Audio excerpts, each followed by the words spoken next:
আজকে আমরা সাইয়েদনা ওমরে ফারুকের বায়োগ্রাফি সম্পর্কে জানব। ওমরে ফারুক রাদিয়াল্লাহু তাআলা আনহু, the superhero of this উম্মাহ। এই উম্মার সুপার হিরো তিনি, ঠিক কি না? ওনার মুখের আগে লাঠি চলতো বেশি। সুবহানাল্লাহ পড়বেন না? মাঝে মাঝে লাঠি চালানোরও দরকার আছে না নাই? সাইয়েদনা ওমরে ফারুক আমাদের জন্য অনুপ্রেরণা। Is the real superhero of Muslim উম্মাহ। তিনি এই উম্মার রিয়েল সুপার হিরো। এজন্য ওনার জীবনী থেকে আমরা কিছু শিক্ষা নেওয়ার চেষ্টা করব ইনশাআল্লাহ। পড়েন সাইয়েদনা ওমরে ফারুক কিভাবে ইসলাম ধর্ম গ্রহণ করলেন, কিভাবে বিশ্বনবীর প্রাণের কলিজার টুকরা হলেন, এটা দিয়ে আমরা শুরু করি। আল্লাহ তাআলা সাইয়েদনা ওমরে ফারুকের হৃদয়ের মধ্যে 3টা ধাক্কা মেরেছেন, ইমানের ধাক্কা। আওয়াজ করে বলতে হবে কয়টা? জোরে বলেন তো কয়টা? 3টা ইমানি ধাক্কা। এক হচ্ছে বিশ্বনবীর দোয়ার ধাক্কা। এক কি? দোয়ার ধাক্কা। 2 হচ্ছে সূরা হাক্কা দিয়ে দিয়েছেন আল্লাহ এক ধাক্কা। সুবহানাল্লাহ পড়বেন না? 3 হচ্ছে সূরাতু তাহা দিয়ে আল্লাহ দিয়েছেন আরেকটা ধাক্কা। এই 3টা ইমানি ধাক্কা যখন সাইয়েদনা ওমরে ফারুকের হৃদয়ে লাগলো, উনি পড়তে আরম্ভ করেছেন আশহাদু আল্লা ইলাহা ইল্লাল্লাহ ওয়া আশহাদু আন্না মুহাম্মাদান আবদুহু ওয়া রাসূলুহু। চিল্লায়ে পড়েন আল্লাহু আকবার। বিশ্বনবী মক্কায় বসে বসে তাহাজ্জুদের সালাত পড়ে আল্লাহর কাছে দোয়া করলেন, আল্লাহুম্মা আইজ্জাল ইসলাম বিআহাব্বির রাজুলাইনি ইলাইক। ও আল্লাহ, 2 জন লোকের নাম বলবো, 2 জনের দরকার নেই। এই 2 জনের একজনকে আপনি ইসলামের সুশীতল ছায়া তলে এনে ইসলামকে বিজয় দান করে দেন। মুহূর্তের মধ্যে দোয়াটা কবুল করে নিয়েছে কে? বিশ্বনবী বললেন, আল্লাহ 2 জনের নাম বলবো আজকের দোয়ায়। আবি জাহাল ইবনে হিশাম, হয়তো হিশামের বেটা আবু জাহেলকে আপনি ইসলামের ভিতরে নিয়ে আসেন, কিংবা ওমর ইবনুল খাত্তাব, খাত্তাবের বেটা ওমরকে আপনি ইসলামের ছায়া তলে নিয়ে আসেন। ওমরে ফারুকের জন্য দোয়াটা কবুল করে নিয়েছে কে? মক্কার যে অবস্থা, আল্লাহর হাবিব সাল্লাল্লাহু আলাইহি ওয়াসাল্লাম বুঝলেন মক্কার এই 2 জনের একজন যদি আমার সাথে না থাকে তাহলে মক্কায় দাওয়াতি কাজ চালিয়ে যাওয়া যাবে। আল্লাহরে বললেন, আল্লাহ বেশি চাই না, এই 2 জনের একজন, হয় আবু জাহেল নয় ওমর, হয় আবু জাহেল নয় ওমর। বিশ্বনবী যখন দোয়া করলেন, এই দোয়ার একটা ইমানি ধাক্কা, নুরানি ধাক্কা সাইয়েদনা ওমরে ফারুকের হৃদয়কে স্পর্শ করে ফেলল। দোয়া ইজ লাইক এ মিসাইল। এই যে আমরা দোয়া করি, এটা মিসাইলের মতো। যুদ্ধে মিসাইল হামলা করে না? মিসাইল হামলা করার পরে এই মিসাইল লক্ষ্য বস্তুতে যে ভেদ করে, ঠিক কিনা? তেমনি দোয়ার মতো যদি আপনি দোয়া করতে পারেন, আপনি যেই জন্য দোয়া করেছেন ঠিক ওই জায়গায় যে আপনার দোয়া স্পর্শ করে। সুবহানাল্লাহ পড়বেন না? বিশ্বনবীর দোয়ার মাধ্যমে প্রথমে সাইয়েদনা ওমরে ফারুকের হৃদয়ে এক ধাক্কা লাগলো। 2 নম্বরে রব্বুল আলামিন সূরাতুল হাক্কা দিয়ে ওমরে ফারুকের হৃদয়ের মধ্যে দিলেন এক ধাক্কা। পড়েন আল্লাহু আকবার। কোরআনের ভেতরে সূরাতুল হাক্কা নামে একটা সূরা আছে না নাই? আল হাক্কাতু মাল হাক্কা ওয়া মা আদরাকা মাল হাক্কা। পড়েন আল্লাহু আকবার। বিশ্বনবী যখন দোয়া করলেন, ওই দোয়া যখন সাইয়েদনা ওমরে ফারুকের হৃদয়ে স্পর্শ করলো, সাইয়েদনা ওমরে ফারুক সব সময় বিশ্বনবীরে ফলো করতে আরম্ভ করলেন। বিশ্বনবী ডানে গেলে লুকিয়ে লুকিয়ে ওমর ফারুক ডানে যায়, বিশ্বনবী বায়ে গেলে লুকিয়ে লুকিয়ে ওমরে ফারুক বায়ে যায়। বিশ্বনবী একবার মসজিদুল হারামে যে নামাজ পড়তে শুরু করলেন, ওমরে ফারুক তখন বিশ্বনবীর পিছু পিছু ছদ্মবেশে পেছন থেকে যে বিশ্বনবী কিভাবে নামাজ পড়ে দেখতে শুরু করলেন। বিশ্বনবী ইন দা মিন টাইম এশার নামাজে আল হাক্কাতু মাল হাক্কা তেলাওয়াত শুরু করে দিলেন।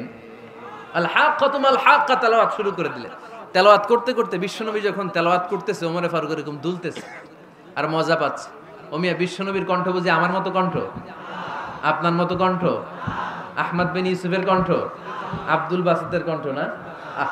বিশ্বনবীর গলায় যে কি সুরের ঝংকার আল্লাহ দিয়েছেন, কি সুরের লহরী আল্লাহ দিয়েছেন, একবার যে শুনতো পাগল হয়ে যেত। আল্লাহু আকবার। বিশ্বনবী সূরা হাক্কা মন্ত্রমুগ্ধ তেলাওয়াতে, মন্ত্রমুগ্ধ সুর দিয়ে, মন্ত্রমুগ্ধ কণ্ঠ দিয়ে তেলাওয়াত করতে লাগলেন। এশার সালাতে ওমরে ফারুক দুলতে লাগলেন। ওমরে ফারুক যত শুনেন অবাক হয়ে যায়, যত শুনেন অবাক হয়ে যায়, যতই শুনে অবাক। কিরে? কারণ তিনি আরবি ভাষা বুঝতেন, এত সুন্দর শব্দের গাঁথনি। এত প্রাঞ্জল বর্ণনা, এত সুন্দর অন্তমিল, এটা কবিতা না হয়ে পারে না। উনি মনে মনে ভাবলেন এটা মনে হয় কবিতা, it might be poem, it could be poem. Muhammad মনে হয় কবি হয়ে গেছে, তার কাব্য প্রতিভা দিয়ে সে এটা বানিয়েছে। তা না হলে এত সুন্দর কথা এটা কবিতা না হয়ে পারে। ইন দ্য মিন টাইম বিশ্বনবী কিন্তু দেখতেছে না যে পেছনে ওমর। বিশ্বনবী তেলাওয়াত করছিলেন, ইন দ্য মিন টাইম বিশ্বনবী পড়ছিলেন ওমা হুয়া বিকাউলি শাইরিন কলিলাম মা তুমিনুন। এই আয়াতের অর্থ হলো এটা কোনো কবির কথা নয়, খুব অল্প সংখ্যক লোকই তোমরা ঈমান আনো। সুবহানাল্লাহ পড়ে। এটাকে বলে কোইন্সিডেন্ট। কোইন্সিডেন্ট হুট করে অনেক সময় মিলে যায়, যায় কি যায় না? আপনি একজনের কথা ভাবতেছেন বাজারে গেলেন, বাজারে যেই দেখেন ওই লোকটা দাঁড়ায় আছে, এরকম হয় কি হয় না? কোইন্সিডেন্ট। ওমরে ফারুক মনে মনে যেটা ভাবতেছে ওই কথা দিয়ে বিশ্বনবী তেলাওয়াত করতেছে, আল্লাহু আকবার। বিশ্বনবী যে আয়াত তেলাওয়াত করছিলেন, আয়াতের অর্থ হলো এটা কোনো কবির বানানো কবিতা না, খুব অল্প সংখ্যক লোকই তোমরা ঈমান আনো। ওমরে ফারুক আটকে উঠলেন, থমকে দাঁড়ালেন। ঘটনা কি? আমি মনে মনে ভাবলাম কি এত সুন্দর কথা, এটা তো মানুষের কথা হতে পারে না, এটা নিশ্চয়ই কবিতা, কবির কথা। কিন্তু মুহাম্মদ এখন আবার পড়তেছে ওমা হুয়া বিকাউলি শাইর, এটা কোনো শায়েরের কবির কথা নয়। কলিলাম মা তুমিনুন, অল্পই তোমরা ঈমান আনো। তার মানে আমার মনে যা চলে মুহাম্মদ এটা টের পায়। মুহাম্মদ গণক। নাউজুবিল্লাহ পড়বেন না? মুহাম্মদ অনেক বড় মাপের একজন গণক। মানুষের হৃদয়ে কি চলে, মনে মনে কি ভাবে, মুহাম্মদ না দেখেও বলে দিতে পারে। ইন দা মিন টাইম বিশ্বনবী পরের আয়াতে পড়লেন ওয়ালা বিকাউলি কাহিনিন কলিলাম মা তাযাক্কারুন। এই আয়াতের অর্থ হলো এটা কোনো গণকের বানানো গণনা নয়, খুব অল্প সংখ্যক লোকই তোমরা উপদেশ হিসেবে এটাকে মানো। সুবহানাল্লাহ পড়েন। এবার আর ওমরে ফারুকের সহ্য হয় না, কি আজীব তামাশা। প্রথমে মনে করলাম কবিতা, মোহাম্মদ কয় কবি না, সে কবি না, এটা কবিতা না। তারপর ভাবলাম সে গণক, সে আয়াত পরে পরে বলে দিল এটা গণনা নয়, তাহলে এটা কি? এটা কি কবিতাও না, গণনাও না, তাহলে এটা কি? বিশ্বনবী তখন বললেন তানজিলুম মির রাব্বিল আলামিন। সুবহানাল্লাহ পড়েন। পরের আয়াত ছিল তানজিলুম মির রাব্বিল আলামিন। এটা দুনিয়ার কোনো কবির বানানো কবিতা না, এটা কোনো গণকের গণনা না, এটা কোনো সাহিত্যিকের বানানো সাহিত্য নয়, এটা মহাবিশ্বের পরিচালক রব্বুল আলামিনের কাছ থেকে পাঠানো কিতাব কোরআন। সূরা হাক্কার ধাক্কায় ওমরে ফারুক কাইত। প্রথমে ধাক্কাটা লাগলো যে দোয়া। বিশ্বনবী তাহাজ্জুদে কেঁদে দোয়া করলেন, আল্লাহ হয় আবু জাহেল রে দিবা নাইলে ওমর রে দিবা। ওই দোয়া ওমরে ফারুকের হৃদয়ে ছোঁয়া লেগেছে। এরপর হাক্কা, সূরাতুল হাক্কা দিয়ে দিলে এক ধাক্কা। এই ধাক্কা খেয়ে উথাল পাথাল হৃদয়ের মধ্যে, হায় রে এ কি বাণী, এ কেমন কথা, কে মুহাম্মদ? তারপরও শয়তানের ওয়াসওয়াসা আছে না নাই? আল্লাহ বলে যতই ওয়াসওয়াসা ওমরকে দেয়া হোক, আমি ওমরে ফারুককে এই মুসলিম উম্মতের সেনাপতি বানিয়ে ছাড়বো, আমি সেনাপতি বানাবো। এবার 3 নাম্বার ডোজ। ডাক্তারের কাছে গেলে প্রথমে দেখবেন সিম্পল ডোজ দেয়, নরমাল ওষুধ, এটাতে কাজ না হলে ডোজ বাড়ায়, একেবারে কাজ না হলে অ্যান্টিবায়োটিক মারে, আছে না নাই? আল্লাহ প্রথমে দোয়ার ছোঁয়া লাগালেন, তারপর সূরা হাক্কা দিয়ে ধাক্কা মারলেন, এরপরে রব্বুল আলামিন বলেন এবার 3 নাম্বার ডোজ সূরা তহা দিয়ে আমি তোমার হৃদয়টারে উজালা বানায় দেব রে ওমর। শয়তান ওদিক দিয়ে ওয়াসওয়াসা, খেলা দুই দিক থেকে চলতেছে। আল্লাহ তাআলা হেদায়েতের রাস্তায় টানছে, শয়তান জাহান্নামের দিকে টানছে। ঘোষণা দেয়া হলো মক্কায়, মুহাম্মদের মাথা কেটে এনে দিলে এত এত স্বর্ণ মুদ্রা দেয়া হবে। ওমরে ফারুক রাজি হয়ে গেলেন, নাঙ্গা তলোয়ার নিয়ে বিশ্বনবীর মাথা কাটার জন্য ছুটলেন। নাউজুবিল্লাহ পড়বেন না? বনু জাহরা গোত্রের এক লোক বলে, আইনা ইয়া ওমর, কই যাও? মুহাম্মদের মাথা কাটতে যাই। আরে মুহাম্মদের মাথা কাটতে যাও? তোমার বোন ফাতিমা বিনতে খাত্তাব আর তোমার বোন জামাই সাঈদ কদ সাবা, এরা তো ধর্ম ত্যাগ করে ফেলছে, এটা তো আমাদের ধর্ম ত্যাগ করে মুহাম্মদের ফলোয়ার হয়ে গেছে। আগে ওমর ঘর সামলাও, পরে মুহাম্মদের মাথা কাটতে যেও। ওমরে ফারুক অবাক হয়ে গেলেন, তলোয়ার নিয়ে বিশ্বনবীর দিকে না যে নিজের বাড়ির দিকে চলে গেলেন। বিশ্বনবীর আপন বোন ফাতিমা বিনতে খাত্তাব, বোন জামাই সাঈদ আর খাব্বাব রাদিয়াল্লাহু তাআলা আনহু, তিনজন মিলে সূরা তহা তেলাওয়াত করছিলেন। পড়েন সুবহানাল্লাহ। মক্কায় লুকিয়ে লুকিয়ে দাওয়াত হতো। খাব্বাব রাদিয়াল্লাহু তাআলা আনহু একটা চামড়ার ফলকের মধ্যে সূরা তহার কয়েকটা আয়াত এনে ওমরে ফারুকের বোন আর বোন জামাইকে শিক্ষা দিচ্ছে, ট্রেনিং দিচ্ছে। সুবহানাল্লাহ পড়েন। লুকিয়ে লুকিয়ে ওমরে ফারুক যখন ঘরে চলে আসলেন, এরা তটস্থ হয়ে গেল। সাইয়েদনা খাব্বাব বিছানার তলায় লুকিয়ে গেলেন। ওমরে ফারুক বললেন, দরজা খোলো। ফাতেমা বিনতে খাত্তাব দরজা খোলার পরে নির্মম ভাবে সাইয়েদনা ওমর রাদিয়াল্লাহু তাআলা আনহু বোনের গায়ে আঘাত শুরু করে দিল। বোন জামাইকে আহত করতে শুরু করলো আর বলতে শুরু করলো, তোরা পাগল হলি কেন? কি আছে ওই মুহাম্মাদের মধ্যে? কি জাদু নিয়ে এসেছে?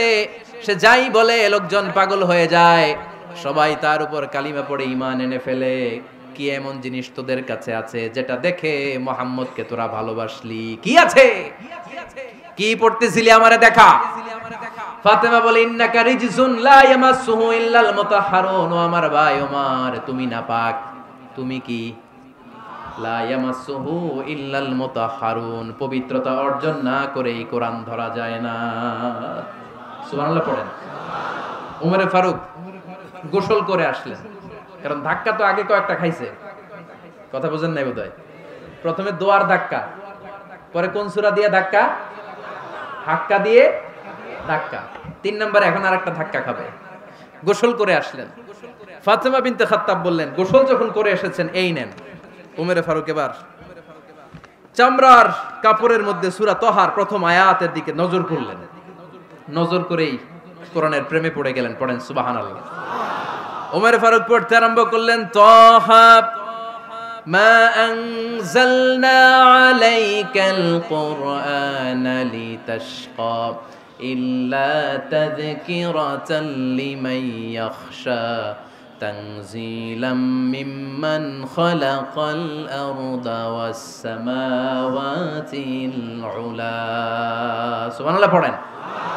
উনি পড়তে আরম্ভ করলেন, তহা মা আনজালনা আলাইকাল কুরআনা লিতাশকা, এই কোরআনকে আমি তোমাদের হতভাগ্য জাতি হিসেবে দুনিয়ায় থাকার জন্য পাঠাই নাই। এটা রব্বুল আলামিনের পক্ষ থেকে এসেছে। যারা রবকে ভয় করে তাদের জন্য আছে উপদেশ। যিনি আকাশ বানিয়েছেন, জমিন বানিয়েছেন, ওই আল্লাহ তাআলা নিজেই এই কোরআন পাঠিয়েছে। আওয়াজ করে পড়তে হবে, আল্লাহু আকবার। উনি খুব ভালো আরবি জানতেন। সূরা তহা পড়ার পরে আর ধৈর্য ধারণ করতে পারে না। ওমরে ফারুক ছোট্ট বাচ্চার মতো কান্না শুরু করে দিলেন। আল্লাহু আকবার। সূরা তহাটা হাতে নিয়ে, তলোয়ারটা হাতে নিয়ে বিশ্বনবীর দিকে ছুটতে আরম্ভ করলেন। আইনা মুহাম্মদ, কোথায় মুহাম্মদ? তোমরা আমাকে মুহাম্মাদের কাছে নিয়ে চলো। বিশ্বনবী তখন সাফা পাহাড়ের পাদদেশে দারুল আরকাম ইবনে আলকামের ঘরে লুকিয়ে লুকিয়ে কোরআনের দাওয়াত দিতেন। ওমরে ফারুককে পাগলের মতো ছুটে আসতে দেখে বিশ্বনবীর চাচা হামজা ইবনে আব্দুল মুত্তালিব বলল, নবী আপনি পালান। ওই যে খাত্তাবের বেটা ওমর আপনাকে অপমান করার জন্য, আক্রমণ করার জন্য তেরে এসেছে। সাহাবীরা বললেন, নবী আপনি পালিয়ে যান, আমরা সামাল দেব। বিশ্বনবী বললেন, না আমি পালাবো না, বরং তোমরা সরে যাও। ওমর ইবনুল খাত্তাবকে আমার দরবার পর্যন্ত আসতে দাও। আমার তো মনে হচ্ছে ওই যে তাহাজ্জুদের নামাজ শেষে চোখের পানি ছেড়ে যে আমি আল্লাহর কাছে দোয়া করেছি, আজকে আমার ওই দোয়াটা কবুল হতে শুরু করেছে। আমার তো মনে হচ্ছে আমার দোয়া কবুল হবে, আসতে দাও। ওমরে ফারুক এসে বললেন, আশহাদু আল্লা ইলাহা ইল্লাল্লাহ ওয়া আশহাদু আন্না মুহাম্মাদান আবদুহু ওয়া রাসূলুহু, আমি সাক্ষ্য দিলাম আল্লাহ ছাড়া কোনো ইলাহা নাই, নিশ্চয়ই আপনি আল্লাহর প্রেরিত বান্দা এবং রাসূল। পড়েন সুবহানাল্লাহ। ওমরে ফারুক যখন কালিমা শাহাদা পড়ে মুসলমান হয়ে বিশ্বনবীর হাতে হাত রাখলেন, মুসলিম সাহাবীদের মধ্যে খুশি আর আনন্দের বন্যা বয়ে গেল। মুসলিম হাতে গোনা সাহাবারা আল্লাহর প্রশংসা করলেন। বিশ্বনবী সাইয়েদনা ওমরে ফারুককে জড়িয়ে ধরলেন। ওমরে ফারুক এবার বিশ্বনবীরে বললেন, নবী গো, আলাসনা আলাল হক, আমরা কি সত্যের উপরে আছি নাকি আমরা ভুলের উপরে আছি? বিশ্বনবী বললেন, বালা নাহনু আলাল হক, আমরা এই সত্যের উপরে আছি। সুবহানাল্লাহ পড়ে। আলাসনা আলাল হক, নবী আমরা কি সত্যের উপরে নাই? হ্যাঁ অবশ্যই ওমর, তুমি সত্যের উপরে আছো। ওমরে ফারুক বললেন, তাহলে ফাফিমাল ইখতিফা, তাহলে লুকায় লুকায় আর দাওয়াত দেব কেন? আমি তো কালিমা পড়ে ফেলছি, আসেন আমার সাথে বের হই। ফাফিমাল ইখতিফা, আর লুকায় লুকায় কেন? আসেন আমরা বাইরে বেরোই। বিশ্বনবী বললেন, ওমর এটা মাক্কি জীবন, এখানে আমরা একটু গোপনে গোপনে দাওয়াত দিতে চাই। ওমরে ফারুক বলে, না, আমার দায়িত্ব, আমি একটা মিছিল দিতে চাই নবী। আল্লাহর নামের তাকবীর দিতে দিতে দারুল আরকাম থেকে শুরু করে মসজিদুল হারাম পর্যন্ত একটা মিছিল দিয়ে আমি মক্কা কাঁপাইয়া দেব। অনুমতি দেন। বিশ্বনবী দিতে চায় না। ওমর ফারুক অনেক বুঝানোর পরে স্বল্প পরিসরের একটা অনুমোদন পাওয়া গেল বিশ্বনবী সাল্লাল্লাহু আলাইহি ওয়াসাল্লামের কাছ থেকে। কিন্তু মিছিল যে দিবে, মিছিলের জন্য লোকের দরকার আছে না নাই? এখানে লোক নাই, আমি একাই মিছিল দিতেছি। এটা জমবে? মিছিল জমবে? খুঁজে উনি 11 জন মুসলিম সাহাবা পেলেন। কয়জন? ওমরে ফারুক বললেন 11 জনই সই। এই 11 জন নিয়ে আমি আল্লাহর নামের তাকবীর দেব। 2 লাইন করলেন। কয় লাইন? 2 লাইন। পেছনে 6 জন, আর এই লাইনের নেতা বানালেন বিশ্বনবীর চাচা হামজাকে রাদিয়াল্লাহু তাআলা আনহু। আর সামনে 5 জন, তার আগে দাঁড়ালেন উনি নিজেই। তাহলে 6 6 12। বললেন এই 2 লাইনই আমরা তাকবীর দিতে দিতে, বেশি না, এই দারুল আরকামের ঘর থেকে, আপনারা জানেন যে সাফা মারওয়া এখন যে সাই হয়, এই সাফার পাদদেশে ছিল দারুল আরকামের ঘর। উনি বললেন এখান থেকে ওই যে কাবার গিলাফ দেখা যায়, কাবার গিলাফ পর্যন্ত আমরা এই তাকবীর নিয়ে ওখানে যাব। সুবহানাল্লাহ পড়বেন না? ওখানে উনি দাঁড়িয়ে ছোট্ট একটা ভাষণ দিয়েছিলেন। উনি বলেছিলেন, মান আরাদা আন তাসকুলা উম্মু ওয়া ইয়াতামা ওয়ালাদু ওয়া তারমিলা যাওজাতুহু ফালিয়াসুদ্দানি। খেয়াল করে শুনেন, কান দুইটা খরগোশের কানের মতো খাড়া করেন। উনি এক বাক্যের একটা ভাষণ দিলেন। ভাষণ দিতে জানলে বড় ভাষণ দেয়া লাগে না। এক বাক্যের ভাষণ দিয়ে গোটা বিশ্বকে ঝাঁকুনি মারা যায়। চিল্লায় বলো ঠিক কিনা? ওমরে ফারুক এক বাক্যের একটা ছোট্ট ভাষণ দিলেন। মান আরাদা আন তাসকুলা উম্মু, কে আছো মায়ের এই মক্কায়, কে আছো মায়ের বুক খালি করতে চাও? ইয়াতামা ওয়ালাদু, কে আছো বাচ্চাগুলারে, নিজের সন্তানগুলোরে ইয়াতিম বানাতে চাও? কে আছো তারমিলা যাওজাতুহু, নিজের স্ত্রীকে বিধবা বানাতে চাও? ফালিয়া সুদ্দানি, বুকের পাটা থাকলে আমি ওমর রে থামাও। ফালিয়া সুদ্দানি, দেখি মক্কায় কার এত বড় বুকের পাটা। কে আছো মায়ের বুক খালি করতে চাও, সন্তান রে এতিম বানাতে চাও, স্ত্রীকে বিধবা বানাতে চাও? ফালিয়া সুদ্দানি, পারলে আমারে ঠেকাও। এই বলে উনি আল্লাহু আকবার, আল্লাহু আকবার, আল্লাহু আকবার বলে স্লোগান শুরু করে দিলেন। এক এক স্লোগানে মক্কার মরুজমিন থারথার করে কাঁপতে আরম্ভ করলো। এই মিছিল মক্কার কেউ দেয় নাই। মিছিলের আওয়াজ শুনে আবু জাহেল বাইরিস, উতবা বাইরিস, শাইবা, ওয়ালিদ ইবনে মুগিরা সব বের হইছে। কি রে, আমার এলাকায় এত বড় স্লোগান, কার এত সাহস? বের হয়ে দেখে মিছিলের সামনে ওমর। ওমর রে দেখে দিছে এক দৌড়। কারণ ওমরে ফারুককে থামানোর মতো বাপের বেটা মক্কায় দ্বিতীয়টা কেউ ছিল না। আওয়াজ করে বলেন ঠিক কিনা? ওমরে ফারুক আল্লাহু আকবার, আল্লাহু আকবার বলে স্লোগান দিতে দিতে মসজিদুল হারামের ভেতরে ঢুকে গেল। কাবার গিলাফ ধরার পরে সেদিন মিছিল থেমেছে। ওই আল্লাহর নামের স্লোগান সেদিন কেউ থামাতে পারে নাই, কিয়ামত পর্যন্ত কেউ থামাতে পারবে না। চিল্লায় বলো ঠিক কিনা?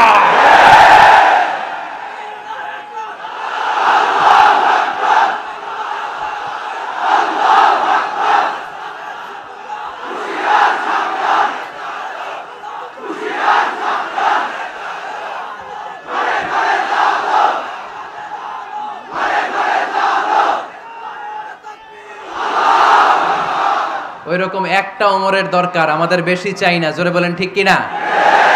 দাও খোদা দাও আমায় আবার ওমর দারাজ দিল, দাও খোদা দাও আমায় আবার ওমর দারাজ দিল, দাও আলীর মতো বীর সেনানি, আলীর মতো বীর সেনানি জাগাতে নিখিল, দাও খোদা দাও আমায় আবার ওমর দারাজ দিল। সুবহানাল্লাহ পড়েন। একটা ওমর লাগবে। চিল্লায় বলেন কয়টা? ওই ওমরের অপেক্ষায় বাংলাদেশ সহ গোটা মুসলিম উম্মাহ। ঠিক কি না? একটা ওমরই যথেষ্ট। আমাদের সেন্ট্রাল লিডারশিপ নাই তো, আমাদেরকে এদিকে লাথি মারলে আমরা ওইদিকে যাই, ওদিক থেকে গুতা মারলে আমরা এদিকে যাই। আমাদের রিপ্রেজেন্টেটিভ, আমাদের প্রতিনিধিত্ব করার মতো কোন কেন্দ্রীয় লিডারশিপ নেতৃবৃন্দ গোটা বিশ্বে নাই। ঠিক কি না? আমরা সেই ওমরে ফারুকের অপেক্ষায়, আমরা সেই ইমাম আল মাহদির অপেক্ষায়। এই ওমরে ফারুক আমাদের মডেল। ঠিক কি না? থার্ড ইন পজিশন, এই পুরা উম্মতের মধ্যে ওনার পজিশন নাম্বার 3। 1 নাম্বার পজিশন বিশ্বনবীর, কার? 2 নাম্বার পজিশন কার? আবু বকর। 3 নাম্বার পজিশন কার? ওমরে ফারুকের। বিশ্বনবী বলতেন লা নবিয়্যা বা'দি, লা নবিয়্যা বা'দি, আমার পরে কোনো নবী নাই। ওয়ালা রাসূলা, আমার পরে কোনো রাসূলও নাই। আমার নবীর পরে আর কোনো নবী আছে? আমার নবীর পরে আর কোনো রাসূল আছে? এই যে কাদিয়ানি যে একটা সম্প্রদায় আছে, এরা কি মুসলিম নাকি অমুসলিম? মুসলিম সম্প্রদায়ের সাথে এদের কোনো সম্পর্ক নাই। চিল্লা বলেন ঠিক কি না? এরা যদি মুসলমান হতে চায়, আমার নবী দ্য লাস্ট মেসেঞ্জার বিশ্বনবীকে খাতামুন নবী হিসেবে সংবাদ সম্মেলন করে গোটা বিশ্বকে জানাই দিতে হবে, তারপরে তাদেরকে আমরা মুসলিম হিসেবে স্বীকৃতি দিব। চিল্লায় বলেন ঠিক কি না? তা না হলে তারা কোন ধর্মের এটাকে জানাই দিতে হবে। No inferiority complex, no identity crisis. Identity ক্রাইসিসে থাকা যাবে না। আপনারা কোন ধর্মের এটা জানায় দেন। আপনারা বিশ্বনবীরও শেষ নবী মানবেন না, আবার মুসলিম বলেও নিজেদেরকে ট্যাগ লাগাতে চাইবেন। সাধারণ মুসলমানরা এটা এই ধোঁকাবাজি মানে না। চিল্লায় বলেন ঠিক কি না? আমার নবীর পরে কোনো নবী নাই, আমার রাসূলের পরে কোনো রাসূল নাই, ঠিক কি না? আল্লাহর হাবিব বলতেন লাউ কানা বা'দি নাবিয়্যুন লাকানা উমর, তবে আমার পরে যদি নবী হওয়ার যোগ্যতা কারো থাকে, আমার ওমরের ওই যোগ্যতা আছে। সুবহানাল্লাহ পড়েন। প্রভু তুমি বলেছ রাসূল দেবে না, বলনি দেবে না ওমর, বলনি দেবে না হামজা তারি, খালিদ বিজয় সমর। প্রভু তুমি বলেছ রাসূল দেবে না, বলনি দেবে না ওমর, বলনি দেবে না হামজা তারি, খালিদ বিজয় সমর। প্রভু তুমি বলেছ রাসূল দেবে না। সুবহানাল্লাহ পড়েন। এজন্য আমরা একটা ওমর চাই। কয়টা? বেশি লাগবে? নেতার মতো নেতা কয়টা লাগে? জোরে বলেন কয়টা? Enough, that's enough. Umar Farooq our superhero. ওনার সাথে বিশ্বনবী সাল্লাল্লাহু আলাইহি ওয়াসাল্লামের মুসাহারার সম্পর্ক ছিল। ওমরে ফারুক যে বিশ্বনবীর শ্বশুর, এটা অনেকে জানেই না। ওমরে ফারুক রাদিয়াল্লাহু তাআলা আনহু বিশ্বনবীর শ্বশুর ছিলেন। এটা আজকে নতুন শুনছেন। কে কে হাত তোলেন? দেখছেন হুজুর? সঠিক বলছি না আমি? অনেকে আমরা জানি না। মাশাআল্লাহ, জানতে লজ্জা নাই, শিখতে লজ্জা নাই। লজ্জা হচ্ছে অজ্ঞতায় আর মূর্খতায়, ঠিক কি না? আমরা শিখতে রাজি আছি। যে কথা বলে আমরা তার ছাত্র। আমার আগে হুজুর কথা বলতেছিলেন, আমরা ছিলাম ছাত্র। এখন আমি কথা বলতেছি, এখন আমরা সবাই হয়ে গেছি ছাত্র, ঠিক কি না? যিনি বলেন তিনি শিক্ষক, বাকিরা আমরা ছাত্র, ঠিক কি না? 4 খলিফার 2 খলিফা, ইসলামের 4 খলিফার 2 খলিফা বিশ্বনবীর মেয়ের জামাই, আর বাকি 2 খলিফা বিশ্বনবীর শ্বশুর। সুবহানাল্লাহ পড়েন। সাইয়েদনা আলী রাদিয়াল্লাহু তাআলা আনহু, সাইয়েদনা উসমান যুন নূরাইন বিশ্বনবীর মেয়ের জামাই। উসমান রাদিয়াল্লাহু তাআলা আনহুর কাছে বিশ্বনবী 2 মেয়েকে বিয়ে দিয়েছিলেন। একজন মারা যাওয়ার পরে আরেকজন। বিশ্বনবী বলেছেন এরপরে আরেকটা থাকলে ওইটারও বিয়ে দিতাম। সুবহানাল্লাহ পড়বেন না? 2 জন ছিল মেয়ের জামাই আর 2 জন ছিল শ্বশুর। সাইয়েদনা আবু বকর শ্বশুর, বিশ্বনবীর স্ত্রী আম্মাজান আয়েশা রাদিয়াল্লাহু তাআলা আনহার বাবা। বিশ্বনবীর স্ত্রী আম্মাজান হাফসা রাদিয়াল্লাহু তাআলা আনহার বাবা ছিল সাইয়েদনা ওমর ফারুক। চিল্লায় পড়েন আল্লাহু আকবার। জানো তো না পজিশন না? সাইয়্যিদু কুহুলিল জান্নাহ, জান্নাতে যত নারীরা যাবে, নারীদের সর্দারিনী হবে সাইয়্যিদাতুনা ফাতেমা রাদিয়াল্লাহু তাআলা আনহা। এই ফরিদপুরের যত ইয়াং স্টারেরা তোমরা যারা জান্নাতে যাবে, তোমাদের লিডার হবে সাইয়েদনা হাসান আর হুসাইন রাদিয়াল্লাহু তাআলা আনহুমা। আর বয়স্ক মুরব্বীরা যারা জান্নাতে ঢুকবেন, আপনাদের লিডার হবে সাইয়েদনা আবু বকর আর সাইয়েদনা ওমর ফারুক রাদিয়াল্লাহু তাআলা আনহু। সুবহানাল্লাহ পড়তে পারলেন না? ওমর ফারুক এটা সাধারণ কোনো ক্যারেক্টারিস্টিক্স নয়।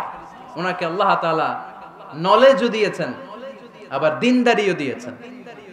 আমার দিনী ভাইয়েরা খেয়াল রাখবেন, কোনো আলেমের মধ্যে বা কোনো নেতার মধ্যে যদি এই দুইটার সমন্বয় আপনি পান, যে তার জ্ঞানও আছে আবার দিনদারিও আছে, he belongs the knowledge and he belongs the তাকওয়া, সে গোটা বিশ্বকে জয় করে ফেলবে, ঠিক কি না?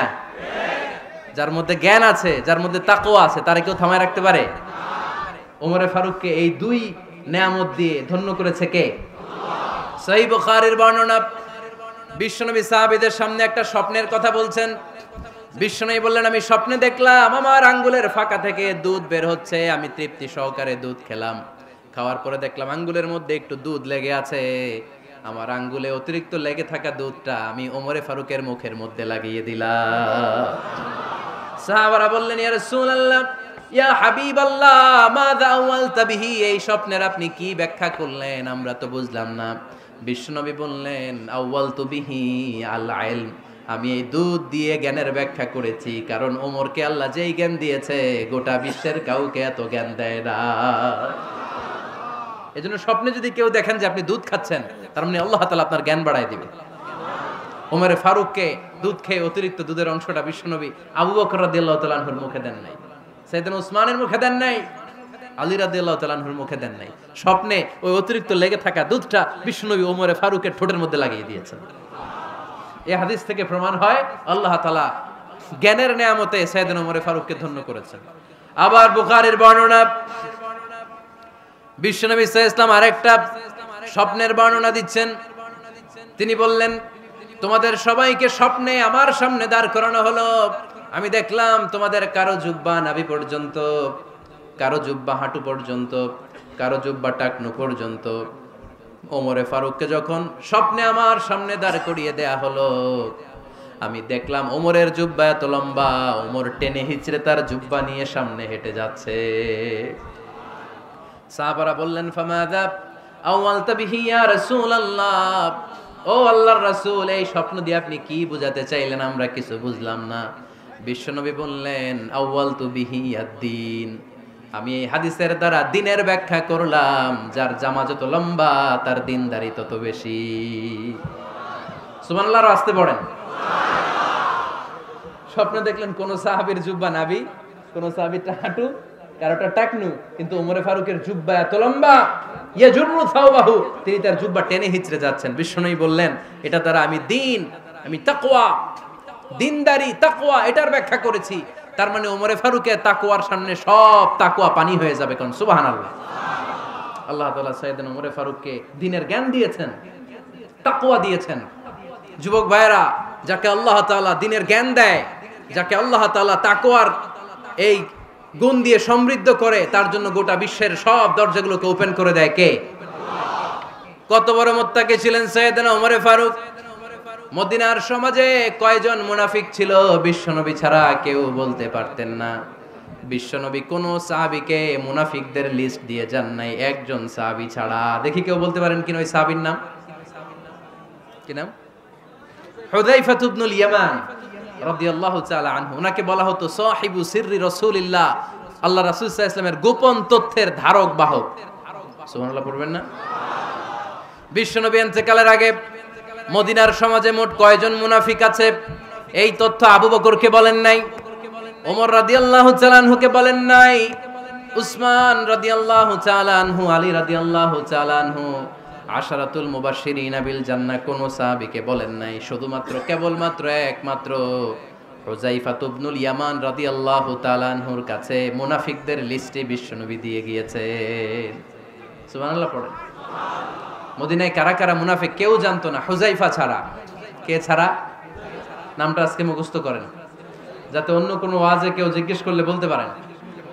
মুনাফিকদের লিস্ট যে সাহাবীর কাছে বিশ্বনবী দিয়ে গিয়েছিলেন, সাহাবীর নাম কি? নাম?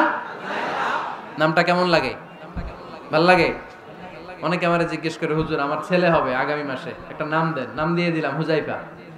যাদের হবে ছেলে, এলাকায় যাদের নেক্সট কয়েক মাসে ছেলে হবে, খালি হুযায়ফা চলবে। কি চলবে? ভাল লাগে? নামটা ভাল লাগে? রাইখেন, অনেক সুন্দর নাম। উনি জানতেন মুনাফিক কারা। দেখেন ওমরে ফারুকের তাকওয়ার লেভেলটা কত হাই। ওমরে ফারুক একদিন হুযায়ফা রাদিয়াল্লাহু তাআলা আনহুর কাছে গেলেন, যে বললেন, হুযায়ফা, বিশ্বনবী ইন্তেকালের আগে মুনাফিকদের নামের লিস্টটা কারো কাছে দেয় নাই, আমার জানা নাই, সাইয়েদনা আবু বকরের জানা নাই, কোন সাহাবীর জানা নাই, তুমি ছাড়া। আমি তোমার কাছে জানতে চাই, আমি ওমরের নামটা ওই মুনাফিকদের খাতায় আছে কিনা আমার একটু বলো। আমার ওমরের নামটা ওই মুনাফিকদের লিস্টিতে একটু আছে কিনা, নামটা একটু বলো। যদি থাকে আমি ভালো হয়ে যাব। আমি নেফাকি দূর করে পাক্কা মুমিন হতে চাই।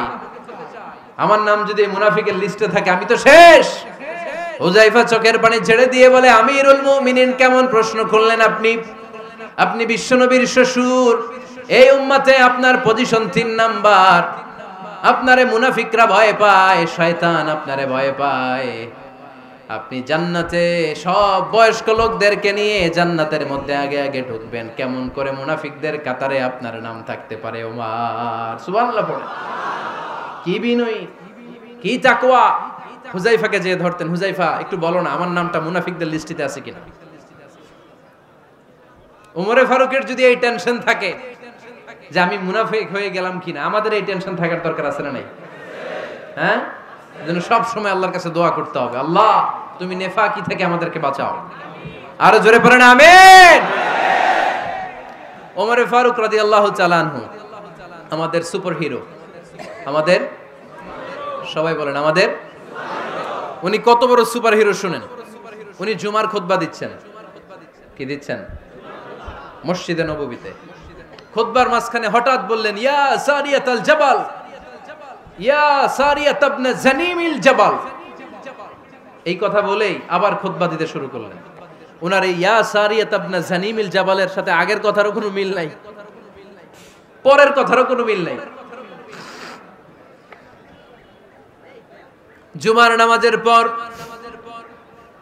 মুসল্লি সাহাবারা ধরলেন, বললেন, ইয়া আমিরাল মুমিনিন। খুতবার মাঝখানে হঠাৎ করে ইয়া সারিয়াত ইবনে জানিমিল জাবাল বলে আপনি চিৎকার করলেন কেন? আপনার এই বাক্যের সাথে আপনার খুতবার আগের বাক্যের কোনো মিল নাই, আপনার খুতবার পরের বাক্যেরও কোনো মিল নাই। এই কথা আপনি কারে বললেন, কারে উদ্দেশ্য করে বললেন? এই কথার তাৎপর্য কি আমাদেরকে বুঝিয়ে বলেন। ওমরে ফারুক বললেন, আমি যখন খুতবা দিচ্ছি আমি দেখতে পেলাম ওই যে কয়েক মাস আগে আমি আমার মুসলিম সেনাবাহিনী পারস্যে আক্রমণের জন্য পাঠিয়েছি, বর্তমান ইরান, ইরানের ওই বিশাল এলাকাতে পারস্যে আমি আমার ব্যাটালিয়ন পাঠিয়েছি। আমি হঠাৎ করে দেখতে পেলাম আমার মুসলিম বাহিনীর সেনাপতি যুদ্ধের এক পর্যায়ে তার ডানে আছে উপত্যকা, বায়ে আছে পাহাড়, সে পাহাড়ি রাস্তা ছেড়ে দিয়ে উপত্যকার দিকে যেতে শুরু করেছে। আমি দেখতে পেলাম আমার মুসলিম বাহিনী যদি উপত্যকার দিকে ছুটে বেড়ায়, কাফির মুশরিকরা আমার মুসলিম বাহিনীকে কচুকাটা করে ফেলবে। তাই আমি এখান থেকে তাদেরকে কমান্ড দিয়ে বলেছি, ইয়া সারিয়াতাল জাবাল, উপত্যকার দিকে নয় পাহাড়ের দিকে যাও, তাহলেই তোমাদের বিজয় নিশ্চিত হয়ে যাবে। উপত্যকার দিকে যেও না, ইলাল জাবাল, ইলা সারিয়াতিল জাবাল, পাহাড়ের দিকে ছোট। সাহাবারা অবাক, ঘটনা কি?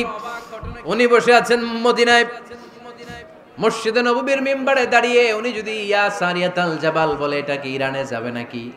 ও মিয়া, তখনকার সময়ে বর্তমানের মতো মোবাইল ছিল নাকি, ইন্টারনেট ছিল নাকি, কিছু ছিল? খালি মুখে আমি যদি বলি ইয়া সারিয়াতাল জাবাল, এটা ইরানে যাবে, ইন্ডিয়া যাবে, ঢাকায় তো যাবে না, ফরিদপুর শহরেই তো বসবে না, ঠিক কিনা? কিন্তু এটা আমিরুল মুমিনিন বিশ্বাসী সাহাবারা বিশ্বাস করে নিল। কিছু মুনাফিক ছিল, এরা কয় না ঝামেলাস, এটা তো সম্ভব না। এক কাজ করি, এই সেনাপতি যখন বিজয়ী বেশে মদিনায় ফিরে আসবে আর আমরা ধরবো। এরা দিন গুনতে লাগলো, এই সেনাপতি মুসলিম বাহিনী নিয়ে পারস্য জয় করে কবে ফিরে আসবে। এই মুনাফিকের দলগুলো কখনো সেনাবাহিনীকে অভ্যর্থনা জানাতে যেত না, কিন্তু এইবার সবার আগে মদিনার উপকণ্ঠে যে সেনাপতিদেরকে অভ্যর্থনা জানানোর জন্য ফুল নিয়ে রেডি, ফুল নিয়ে দাঁড়ায়। সেনাপতি ঢুকার সাথে সাথে ধরছে, এই সেনাপতি কোত্থেকে আসছে? কয় পারস্য জয় করে আসছি। কয় এমন এমন দিন, জুমার দিন দুপুর বেলা যুদ্ধের মাঝখানে আমিরুল মুমিনিনের কণ্ঠের কোন কথাবার্তা শুনছো নাকি? সেনাপতি অবাক, কয় তোমরা জানলা কেমনে? শুনছি তো। সুবহানাল্লাহ পড়বেন না? আমরা যুদ্ধে একটা ভয়ঙ্কর অবস্থার মধ্যে ছিলাম, পেছন থেকে শত্রুরা আমাদেরকে আক্রমণ করতে শুরু করে দিল।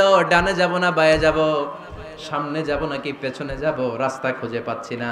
ডান দিকে ছিল আমাদের উপত্যকার রাস্তা, বাঁ দিকে ছিল পাহাড়ি পথ। আমরা সোজা পথ হবে মনে করে উপত্যকার দিকে ছুটতে আরম্ভ করলাম।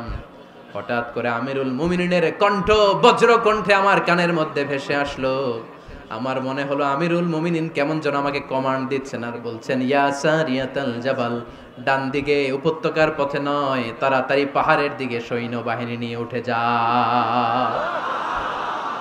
পাহাড়ের দিকে, ডানে না। This is wrong track and this is the right track. ওই দিন যদি ওমরে ফারুকের ওই গাইডলাইন, আমিরুল মুমিনিনের কমান্ড যদি আমি না শুনতাম, আজকে বিজয়ের বেশে ফিরতেও পারতাম না, আমাদের চেহারাও তোমরা দেখতে পেতে না। ওমরে ফারুকের ওই কমান্ড, ওই গাইডলাইন অদৃশ্য থেকে শোনার কারণে ওই পারস্যের মধ্যে আমাদেরকে সেই যুদ্ধে বিজয় দান করেছে কে? দিস ইজ ওমরে ফারুক, দিস ইজ ওমরে ফারুক। বিশ্বনবী বলছেন, ওমর, মা লাকিয়াকা শাইতানু সালিকান ফাজ্জান ইল্লা সালাকা ফাজ্জান গায়রা ফাজ্জিক। ওমর, শয়তান ইবলিস যদি তোমার কোনো রাস্তা দিয়ে হাঁটতে দেখে, শয়তান ওই রাস্তা রেখে দিয়ে অন্য রাস্তা দিয়ে হাঁটে। সুবহানাল্লাহ বাড়িতে যায় বললেন। কে বলতেছে? বিশ্বনবী। কার ব্যাপারে? ওমরে ফারুকের ব্যাপারে। শয়তান যদি দেখে যে ওমরে ফারুক এই রাস্তা দিয়ে হাঁটতেছে, শয়তান ওই রাস্তা রেখে দিয়ে অন্য রাস্তা দিয়ে হাঁটে। সুবহানাল্লাহ পড়েন। রাত্রিবেলা আমরা আমাদের বাচ্চা ছেলে মেয়েদেরকে যখন খাওয়াই, বাচ্চারা খেতে চায় না, এরকম হয় আপনাদের ফরিদপুর এলাকায়? হ্যাঁ, এই এলাকায় হয় নাকি? খেতে চায় না বাচ্চারা, এই চকলেট দেখায়া, এই মিনা কার্টুন দেখায়া, এইটা সেইটা, এগুলো সেগুলো বলে, গল্প টল্প বলে ভুলায়া খাওয়ানো লাগে, তাই না? তারপরও খায় না। আমারও ছোট মেয়ে আছে, খেতে চায় না, এইটা সেইটা এমনি সেমনি খাওয়ানো লাগে। তো শেষে না পেরে মা বাবা বলতে বাধ্য হয়, ওই যে ভূত আসতেছে, ভূত, তাড়াতাড়ি তাড়াতাড়ি খাও, নাহলে যে ভূত ধরবে তোমার। ওই যে বাঘ আসতেছে, বাঘ, তাড়াতাড়ি খাইলে নাহলে বাঘে কামড়াবে। বলি না আমরা? আপনারা কি বলেন? ভূত। আর কি বলেন? হ্যাঁ হ্যাঁ, আচ্ছা, এক এক জায়গায় এক একটা আমরা বলি, ভূত আসবে, বাঘ খাবে, ভাল্লুক খাবে, তাড়াতাড়ি খাও। মদিনাতে যখন ওমরে ফারুক আমিরুল মুমিনিন, মদিনার মায়েরাও বাচ্চাদেরকে খাওয়াতে পারতো না, ছোট্ট মেয়েদেরকে খাওয়াতে পারতো না, খাওয়া নিয়ে যন্ত্রণা করতো। বাচ্চারা যখন মদিনায় খেতে চাইতো না রাত্রি বেলায়, মদিনার মায়েরা বলতো, তাড়াতাড়ি খাও, হা হুয়া ইয়াতি উমর, হা হুয়া ইয়াতি উমর, তাড়াতাড়ি খা, নাইলে ওই যে ওমর আসতেছে, Umar. This is our superhero সাইয়েদনা ওমর ফারুক রাদিয়াল্লাহু তাআলা। শুধু শয়তানি ভয় পেত না, মুনাফিকরাও ভয় পেত, জমের মতো ভয়। শুধু তাই না, আমাদের আম্মাজান বিষ্ণু ইসা ইসলামের স্ত্রীরাও ওমরে ফারুককে ভয় পেতেন। সুবহানাল্লাহ কইবেন না? মাঝে মাঝে বিষ্ণু ইসা ইসলামের সাথে আম্মাজান আয়েশার ঝগড়া হতো, হতো না? আপনাদের ফ্যামিলিতে ঝগড়া হয়? হয় না? হয় না? কার কার দেখি? ওরে আল্লাহ, অনেক আল্লাহর ওলি আছে তো এই জায়গায়। ঝগড়া হয় না? কি কথা কয়, ঝগড়া হয় না বলে? বিশ্বনবীর ফ্যামিলিতে ঝগড়া হয়, আপনার ফ্যামিলিতে হয় না? মিষ্টি ঝগড়া। আর ও বিয়েই করে নাই।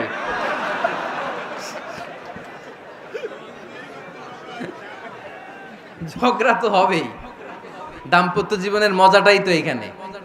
কখনো ঝগড়া, কখনো আনন্দ, একটু বৃষ্টি, একটু রোদ, একটু হাসি, একটু কান্না, ভালো লাগা, ভালোবাসা শেয়ার করে নেয়া, মিলেমিশে একাকার হয়ে যাওয়া, ঠিক কিনা?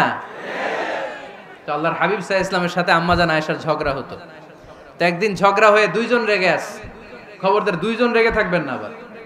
একজন রাগলে আরেকজন থেমে যাবেন, কারণ এই ছোট্ট ঝগড়া থেকে এটা অনেক সময় বিচ্ছেদের দিকে গড়ায়। আমার প্রিয় ফরিদপুরবাসী, ভাবি রেগে গেলে আপনি রাইগেন না, ওই দিন আপনি একটু ঠান্ডা থাকেন। আবার আপনি রেগে গেলে, আমার মাইকের আওয়াজ যদি ভাবিরা শুনেন, আপনারা রেগে যায় না, একটু ঠান্ডা থাকবেন। দুইজনে রেগে গেলে তো তৃতীয় বিশ্বযুদ্ধ শুরু হবে, তাই না? একজন রেগে গেলে আরেকজন ঠান্ডা। কারণ এই সামান্য ঝগড়া থেকে ইগোর কারণে এটা বিচ্ছেদ আর ডিভোর্স পর্যন্ত গড়ায়। আর শয়তান এখানে উস্কানি দেয়, কারণ ইমানদারদের ফ্যামিলি ভাঙতে পারলে শয়তান সবচেয়ে বড় খুশি হয়। আর ইমানদারদের ফ্যামিলি টিকে থাকলে খুশি হয়ে যায় কে? আম্মাজান আয়েশা রাদিয়াল্লাহু তাআলা আনহার সাথে বিষ্ণু ইসা ইসলামের ঝগড়া হতো মাঝে মাঝে। একবার ঝগড়া হলো, বিষ্ণু ইসা ইসলামও রাগ, আম্মাজান আয়েশাও রাগ। তো বিষ্ণুই বললেন, আয়েশা, ঝগড়া করে আর কতক্ষণ থাকবো, আসো মিটমাট করি। আয়েশা রাদিয়াল্লাহু বললেন, ঠিক আছে, মিটমাট করব। তো বিষ্ণু ইসা ইসলাম বললেন, মিটমাটের জন্য কারে ডাকবো? ওমর রে ডাকি। কয় না, ওমর রে না, উমর গালিজ, উমর অনেক রাগে, আমার ডর লাগে। কয় তাহলে তোমার আব্বারে ডাকি, কয় ডাকেন। কি খুশি, মেয়েদের মধ্যে অভ্যাসটা আছে না নাই? তাহলে তোমার আব্বারে ডাকি, ডাকেন। ডেকে নিয়ে আসা হলো। আবু বকর রাদিয়াল্লাহু তাআলা আনহু দাঁড়ালেন, আম্মা জান আয়েশা দাঁড়ালেন, বিশ্বনবীও দাঁড়ালেন। বিশ্বনবী বললেন, আয়েশা তোমার আব্বা আসছে, এবার ঘটনা খুলে বলার পালা, তুমি বলবা নাকি আমি বলবো? আম্মা জান আয়েশা বললেন, আপনি বলেন, তবে ওয়ালা তাকুল ইল্লা হাক্কান, যেটা ঘটছে ওইটাই বললেন, মিথ্যা কথা কইেন না। আবু বকর রাদিয়াল্লাহু তাআলা আনহু রেগে মেগে আগুন, কি এই কথা তুমি কেমন করে বলো? বিশ্বনবীকে মিথ্যা কথা কখনো বলবে? রেগে মেগে দিলেন মেয়ের গালে এক চড়। বানিয়ে বলতেছি না, মুসনাদ আহমদ ইবনে হাম্বলের হাদিস। বাবার হাতের থাপ্পড়কে আম্মা জান আয়েশা উল্টে বললেন।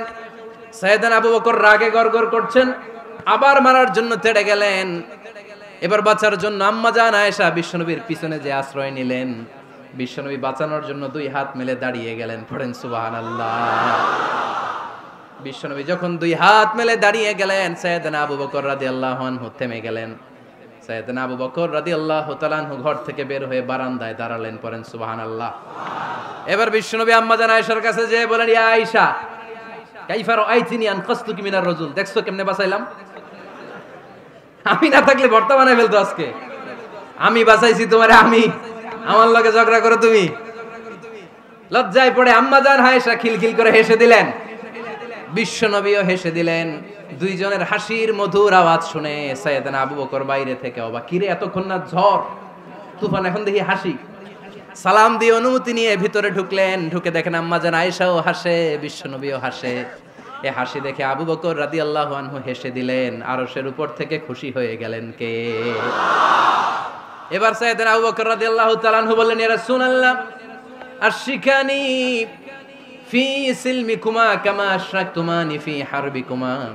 ও নবী, যুদ্ধ লাগলে, দুইজন যুদ্ধ লাগলে মীমাংসার জন্য যেমনি আমারে ডাকেন, এরকম হাসি আর আনন্দের মুহূর্তেও আমারে একটু ডাকেন। আশরিকানি ফি সিলমিকুমা কামা আশরাকতুমানি ফি হারবিকুমা। নবী, আপনাদের মধ্যে ঝগড়া লাগলে সন্ধি করার জন্য আমারে যেমনি ডাকেন, আপনাদের হাসি খুশি আনন্দ খুনসুটি এই মজাদার মুহূর্তগুলোতে আমারে বঞ্চিত রাখেন না, আমার একটু ডাকেন। সুবহানাল্লাহ পড়েন। এই মুসনাদ আহমদ ইবনে হাম্বলের হাদিস শোনার উদ্দেশ্য হচ্ছে, বিশ্বনবী প্রথমে ওমরে ফারুকের নাম বলেছিলেন। সাইয়েদনা আয়েশা বলে, না আমি ডরাই। হাইবাত, দিস ইজ কল্ড হাইবাত ওমর। একবার বিশ্বনবীর সব বিবিরা ধরলেন, ও নবী আমাদেরকে এটা দেন, ওইটা দেন, ঘরে এটা নাই, ওইটা নাই, ওইটা নাই। বিশ্বনবীকে, আমার কাছে কিচ্ছু নাই, যদি এমনি আমার বউ হয়ে থাকতে চাও থাকো, তাহলে যা, তা না হলে যা লাগবে কিনে দেব, সাথে সাথে তালাকও দিয়ে দিব। কিছু দিতে পারবো না, আমার নাই তো, সামর্থ্য নাই। কিন্তু বিবিরাও ছাড়া না, এটা দেন ওইটা দেন। বিশ্বনবী রহমতের নবী, বিবিদেরকে বুঝাতেও পারেন না। বিবিরা আবদার করতেছে, নবী এটা লাগবে, ওইটা লাগবে। ইন দ্য মিন টাইম বিশ্বনবী একজনের সালাম শুনতে পেলেন। কে যেন দরজায় দাঁড়িয়ে বলতেছে, আসসালামু আলাইকুম। বিশ্বনবী দরজার দিকে তাকালেন, তাকিয়ে বললেন, ওয়া আলাইকুমুস সালাম। আর বুঝতে পারলেন এটা আমার ওমরের সালাম। সালাম দেওয়ার পরে বিবিদের দিকে তাকায় দেখে একজন বিবিও নাই, সব অন্দর মহলের ভিতরে দৌড়। সুবহানাল্লাহ পড়তে পারলেন না? This is our super hero Omar. এরকম ওমর একটা লাগবে, চিল্লায় বলেন কয়টা? একটা ওমর গোটা বিশ্বকে সোজা করে দিবে। একটা ওমর সবল আর দুর্বলের সব পার্থক্য দূর করে দিবে। মাজলুমের উপর জালিমের অত্যাচারের অবসান ঘটায় দিবে। গোটা বিশ্বটাকে সাম্য, মৈত্রী, ভালোবাসার ইনসাফ দিয়ে পরিপূর্ণ করে দিবে। সেই ওমরের অপেক্ষায় আমরা। নিজের ছেলেকে 80টা বেত মেরেছেন। কয়টা? 80টা বেত মেরেছে। এই ব্যাপারে অনেকগুলো বর্ণনা পাওয়া যায়। সবচেয়ে সহি বর্ণনা হচ্ছে মুয়াত্তা ইমাম মালিকের বর্ণনা। ওমরে ফারুক রাদিয়াল্লাহু তাআলা আনহুর ছেলে আব্দুর রহমান মারুফুন বিআবি শাহমা ছিলেন মিশরে। ওখানে নাবিজ খেয়েছিলেন। নাবিজ হচ্ছে আরব দেশের লোকেরা দুধের মধ্যে শক্ত খুরমা রাত্রেবেলা ঢেলে দিত। ঢেলে দিলে সারা রাত ওই খুরমার রসটা দুধের সাথে মিশে দুধটা লাল হয়ে যেত। এটারে সকালবেলা খেত, খুব সুস্বাদু। এটাকে বলে নাবিজ। কিন্তু এটা রাতে ভিজাইলে সকালেই খাইতে হয়, রেখে দিলে আবার একটু সমস্যা হয়। এটা অনেকটা তারির মতো হয়ে যায়, মাতলামি চলে আসে। তো ওমরে ফারুকের ছেলে নাবিজ খেয়েছেন, মদ খাননি, নাবিজ। কিন্তু নাবিজ খাওয়াতে সাকরান চলে এসেছে। সাকরান চলে আসাতে এটা যখন প্রমাণিত হয়েছে, আমর ইবনে আল আস রাদিয়াল্লাহু তাআলা আনহু নাকি 80 বেত মেরেছেন মিশরে। কয় বেত? নিয়ম হচ্ছে সবার সামনে, কিন্তু সবার সামনে না মেরে একটু গোপনে মেরেছে। এই তথ্য যখন ওমরে ফারুকের কাছে এসেছে, উনি বললেন না, মারতে হবে সবার সামনে, আলাদা মাল্লা কেন? ও মদিনায় ফিরে আসলে আমি আবার 80টা মারব। মদিনায় ফিরে আসার পরে সাইয়েদনা ওমরে ফারুক ওই আগের 80টারে আর ধরেন নাই, নিজ হাতে আবার 80টা বেত মেরেছেন। এই বেত মারার 1 মাস পরে এই আবু শাহমা ইন্তেকাল করেছে। অনেক ঐতিহাসিক বলে এই বেতের আঘাতে মরেছে, কেউ কেউ বলেছে নিজের রোগের কারণে মরেছে। কিন্তু দিস ইজ দ্য ইনসাফ সিস্টেম অফ ওমর। নিজের ছেলে বলে ছেড়ে দেয় নাই। এখন নিজের ছেলে হইলে 7 খুন মাফ, নেতার ছেলে হইলে 10 খুন মাফ, এলাকার মোড়লের ছেলে হইলে 10 খুন মাফ। নো পার্সিয়ালিটি ইন ইসলাম। ইসলামে পার্সিয়ালিটি নাই। আপনি নেতার ছেলে হন, আপনি বিজনেস ম্যাগনেটের ছেলে হন, আপনি যেই হন না কেন, ইসলামের দৃষ্টিতে সবাই সমান। চিল্লায় বলেন ঠিক কিনা? বানু মখজুমিয়া গোত্রের এক নারী চুরিতে ধরা পড়ল। সাহাবারা বললেন, নবী, মদিনার সবচেয়ে ভেরি প্রেস্টিজিয়াস এন্ড ডিগনিফাইড ফ্যামিলির মেয়ে, আপনি হাত কাটেন না, কারণ ইসলামের নিয়ম চুরি করলে কি কেটে দাও? বিশ্বনবী বললেন, বলো কি? হাত না কাটার জন্য তোমরা আমাকে রেকমেন্ড করছো? এটা আল্লাহর আইন। পৃথিবীর কেউ রেকমেন্ড করলো শোনার ক্ষমতা আমার নাই, কারণ আইনটা দিয়েছে কে? লাউ কানাত ফাতিমাতু বিনতি মুহাম্মাদিন সারাকাত লাকাতা মুহাম্মাদুন ইয়াদাহা। আরে বনু মাকসুমিয়া মেয়ে তো দূরের কথা, আমার কলিজার টুকরা ফাতেমাও যদি আজ চুরিতে ধরা পড়তো, তার হাত কেটে দিতে আমি 1 মিনিটও দেরি করতাম না। দিস ইজ ইসলাম। এই হচ্ছে ওমরে ফারুকের মানাকিব। এরকম ওমরে ফারুক কয়টা লাগবে? আওয়াজ করে বলতে হবে, কয়টা লাগবে? একটা লাগবে। এই সাইয়েদনা ওমরে ফারুক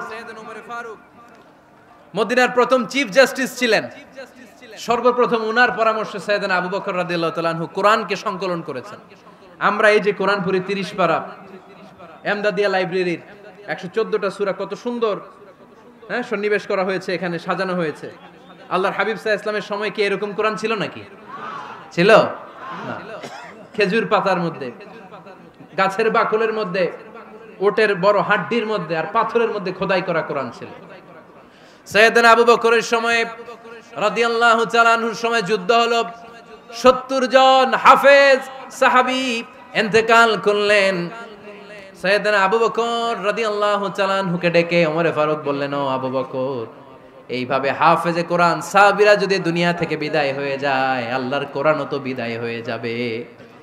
আমার পরামর্শ হলো আপনি সব বয়োজ্যেষ্ঠ সাহাবীদেরকে একসাথে করে কোরআনের সব কাগজগুলোকে একসাথে করে একটা নির্ধারিত কপির মধ্যে কোরআনকে সংকলন করে ফেলেন। সাইয়েদনা আবু বকর বললেন, যেটা আমার নবী করে না, এটা আমি কেমনে করি? কিন্তু ওমরে ফারুক নাচরবান্দা বলে না, এটা করলে কোনো খারাপ হবে না, ভালোই হবে। মুসলিম উম্মার জন্য এক জায়গায় কোরআন সন্নিবেশিত থাকবে, আপনি করেন। সাইয়েদনা আবু বকর রাজি হয় না, ওমরে ফারুকও ছাড়ে না। ওমরে ফারুক বলতে বলতে বলতে বলতে এমন ভাবে সাইয়েদনা আবু বকর রাদিয়াল্লাহু তাআলা আনহুকে ধরলেন, সব শেষে সাইয়েদনা আবু বকর ওমরে ফারুকের কথায় কোরআন সংকলনে রাজি হয়ে গেলেন। পড়েন সুবহানাল্লাহ। উনি বললেন, ওমর যখন আমাকে বারবার বুঝাতে লাগলো, আল্লাহ তাআলা আমার হৃদয়টা ওমরের কথা শোনার জন্য খুলে দিলেন। আল্লাহ তাআলা কেমন যেন আমাকে ইলহাম করলেন, আবু বকর করো, এই কাজের মধ্য দিয়ে আমি আমার কোরআনকে গোটা বিশ্বে জীবিত রেখে দেব। This is Omar. এই যে আমরা হিজরি সনের যে আমরা গণনা করি, এই হিজরি সনের প্রবর্তক হচ্ছে সাইয়েদনা ওমরে ফারুক। সুবহানাল্লাহ নাই? আপনাদের মনোযোগ আছে না গেছে? কই ঘুমায় গেলেন মনে হয়? তাকবীর দেন তো একজন আওয়াজ করে।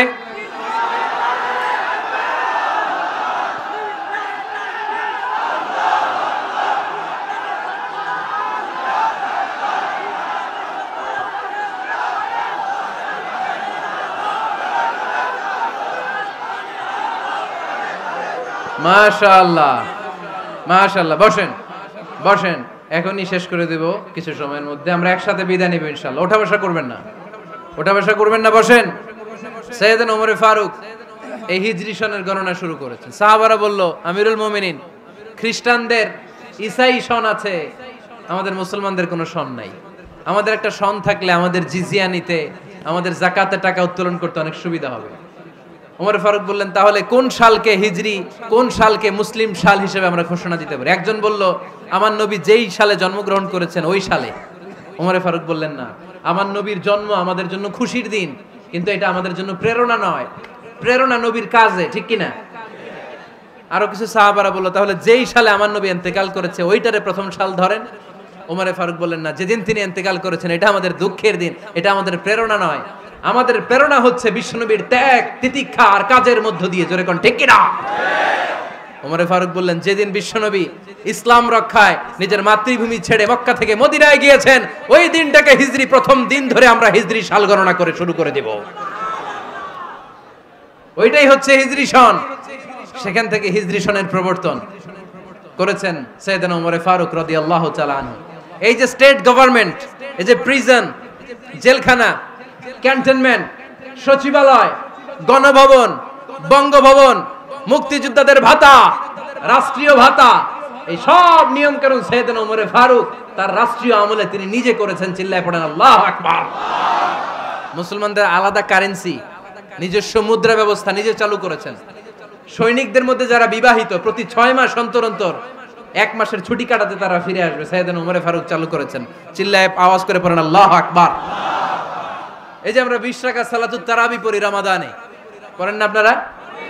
এটা সাইয়েদনা ওমরে ফারুক চালু করেছে। সুবহানাল্লাহ পড়তে পারলেন না?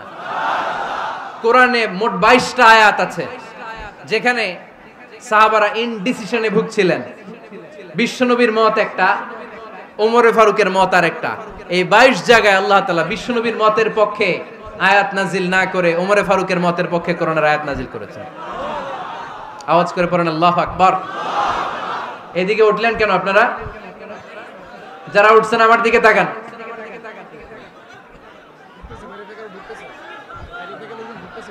কিছু ভিতরে ঢুকতেছে, কিছু বাইরেতেছে না?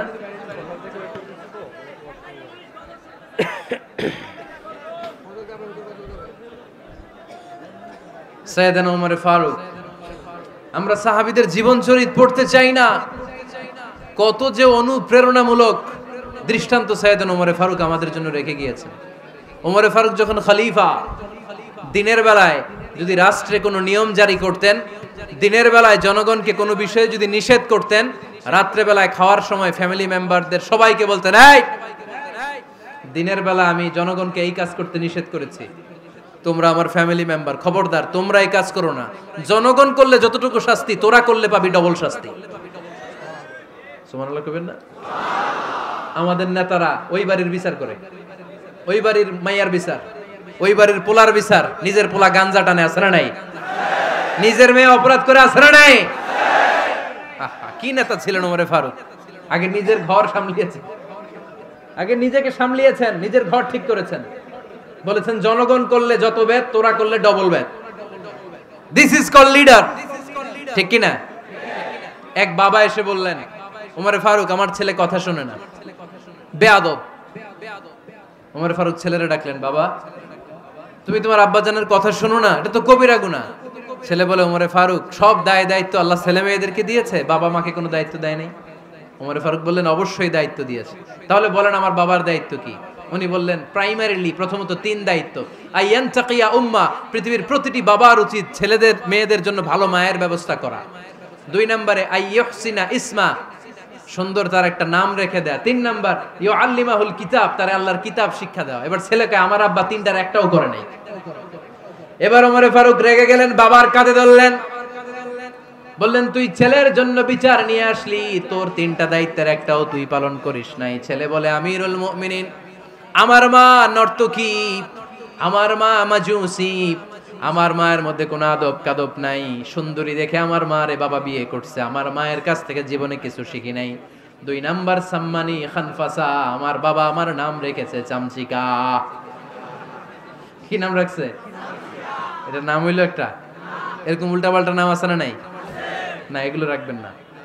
আব্দুল্লাহ রাখবেন, আব্দুর রহমান রাখবেন। আরেকটা কি বলছি আজকে? হুযায়ফা রেখে দিয়েন, পারবেন? ওয়ালাম ইউআল্লিমনি হারফাম মিন কিতাবিল্লাহ, আমিরুল মুমিনিন। শুধু তাই না, আল্লাহর কোরআনের একটা অক্ষর আমার বাবা কোনোদিন আমারে শিক্ষা দেয় নাই। ওমর ফারুক রেগে গেলেন, এবার বাবার কান্দে ধইরা মারতে শুরু করলেন। তুই পোলার নামে বিচার নিয়ে আইছিস, তোরে মার দিমু আগে। এরকম নেতার দরকার আছে না নাই? মদিনায় এক লোক তার বউরে রাগের চোটে 100 তালাক দিয়ে ফেলছে। কয় তালাক দেয়ার নিয়ম কয়টা? দিছে কয়টা?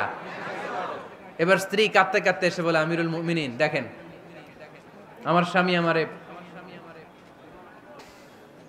রেগে মেগে 100 তালাক দিছে। ওমর ফারুক বললেন, দইরা নিয়ে আয় এটারে। নিয়ে আসা হলো। ওমর ফারুক বললেন, কয়টা তালাক দিয়েছো? কয় 100টা। কেন দিছো? কয় মাথা গরম আছিল। এরকম আছে না?